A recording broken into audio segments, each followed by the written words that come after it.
আসছে বড়দিন। আগামী মঙ্গলবার ভোট যজ্ঞের মহাপর্ব। ৪ঠা জুন লোকসভা ভোটের সেই অন্তিম দিন, অর্থাৎ ফলাফল ঘোষণা।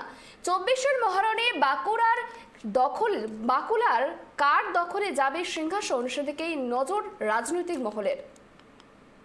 পশ্চিমবাংলায় শেষ ২০২৪ লোকসভা নির্বাচন। আগামী মঙ্গলবার ফলাফল ঘোষণা।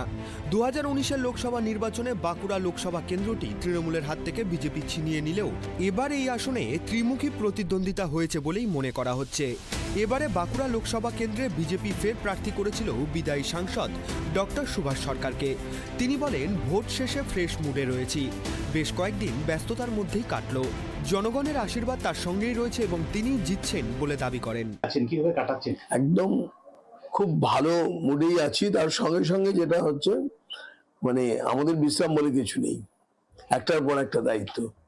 25-এর পরে 26-27 সমস্ত 17C ফর্ম জমা নেওয়া হয়েছে, সেখানের সেই ব্যবস্থাটাকে দেখা।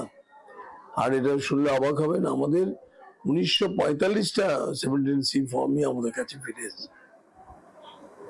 তারপরে 28, 29, 30 কলকাতায় প্রচারে গিয়েছিলাম, সেখান থেকে এসে 31-1 সমস্ত কাউন্টিং এজেন্টদের প্রশিক্ষণ, তাদের নামের তালিকা তৈরি হয়েছে, নাম জমা পড়ে গেছে। কাজে এইভাবে একটার পর একটা কাজ রয়েছে এবং প্রতিদিন 2-3 বার করে। তৃণমূল এই কেন্দ্রে এবারে প্রার্থী করেছিল দলের জেলা সভাপতি তালডাংরার বিধায়ক অরূপ চক্রবর্তীকে। তিনি বলেন, দলের নেতাকর্মীদের সঙ্গে গল্প আর আড্ডাতেই সময় কাটছে। আমার কাছে রিপোর্ট আছে 1,18,000 ভোটে জিতছি, তবে ইভিএমে জল ঢুকে থাকলে ফল উল্টো হবে বলেও তিনি আশঙ্কা প্রকাশ করেন।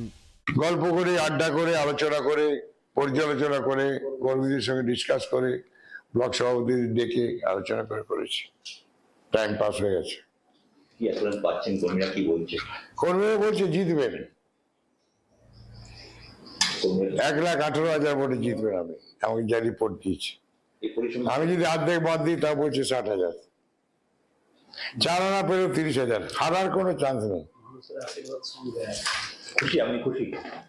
ভাই খুশি তো অবভিয়াসলি হব, খুশি না হওয়ার কি আছে? জয় আসবে। দেখো, জয় তো আসবেই, আমরা যা পাচ্ছি। আর ভোট বাক্সা তো গণনা হয়নি, বাক্সার ভেতরে ভোট। সিপিআইএমের প্রার্থী হিসেবে প্রতিদ্বন্দ্বিতা করেছেন তরুণ আইনজীবী নীলাঞ্জন দাশগুপ্ত। তার কথায়, ভোট পরবর্তী ব্যস্ততার মাঝে বই পড়ে আর পরিবারের সঙ্গে সময় কাটাচ্ছেন তিনি। মানুষ এবার তাদের ভোটাধিকার প্রয়োগ করতে পেরেছেন বলেই দাবি করেছেন সিপিআইএম প্রার্থী। মানুষ নিশ্চিতভাবে বামপন্থীদের বেছে নিয়েছেন ও তিনিই জিতছেন বলে দাবি করেন নীলাঞ্জন দাশগুপ্ত। 2.5 মাস পার করেছি প্রচন্ড ব্যস্ততার মধ্যে মানুষের কাছে পৌঁছানো। তারপর অবশ্যই কাজটা অনেক কমে গেছে এখন। তা সত্ত্বেও বেশ কিছু কাজ থাকে যেগুলো করতে হয়। ধরুন, যে সমস্ত ফর্ম সেগুলো এলো, সেগুলো ভেরিফিকেশন করা, কাউন্টিং এজেন্ট স্থির করার ব্যাপারে একটা ভূমিকা থাকে আমাদের। তারপরে কাউন্টিং এজেন্টদের নিয়ে মিটিং করা, বিভিন্নভাবে আমাদের যে স্ট্রং রুমে পাহারা দিচ্ছে ছেলেমেয়েরা, তাদের কাছে যাওয়া, তাদের সঙ্গে কথা বলা, একটু করে সময় দেওয়া, এই সব মিলিয়ে অনেকটা টাইম পেরিয়ে যায়। বাকি সময়টা মোটামুটি ধরতে পারেন বইপত্র পড়াশোনা করছি। বইমেলায় প্রচুর বইপত্র কিনেছিলাম, সেগুলো শেষ করা হয়নি, সেগুলো সব শেষ করছি। পরিবারের সঙ্গে সময় কাটাচ্ছি, এই সব মিলিয়ে কেটে যাচ্ছে। কতটা আশাবাদী জেতার ব্যাপারে? মানে সম্পূর্ণ আশাবাদী। মানুষ তার অধিকার রাখতে পেরেছেন এবং আমার ধারণা মানুষ সঠিক মানুষকেই ভোট দেবেন, বামপন্থীতেই ভোট দেবেন। রাজ্যে এবং দেশে কি অবস্থা হচ্ছে?